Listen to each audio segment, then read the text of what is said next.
চাঁদপুরের মতলব উত্তরের মেঘনা ধনাগোদা বেড়িবাঁধে দুই গাড়ির মধ্যে সংঘর্ষে সিলিন্ডার বিস্ফোরণের ঘটনা ঘটেছে। শুক্রবার সকাল 11:15টার দিকে সুলতানাবাদ ইউনিয়নের চর পাতালিয়া বেড়িবাঁধে এই দুর্ঘটনা ঘটে। তবে এ ঘটনায় হতাহতের কোনো খবর পাওয়া যায়নি। জানা যায়, বেড়িবাঁধ সড়কে অবৈধ বালুর পাইপলাইন ছিল।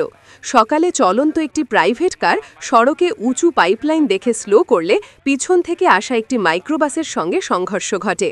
এ সময় মাইক্রোবাসে গ্যাস লিক হয়ে গাড়িটির সিলিন্ডার বিস্ফোরণে আগুন ধরে মুহূর্তেই।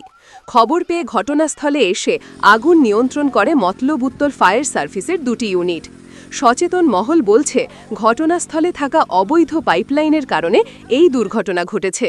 মতলব উত্তরের বন্যা নিয়ন্ত্রণ বাঁধের সড়কের প্রায় 20টি স্থানে গলার কাঁটার মতো ছড়িয়ে ছিটিয়ে আছে এই পাইপলাইনগুলো।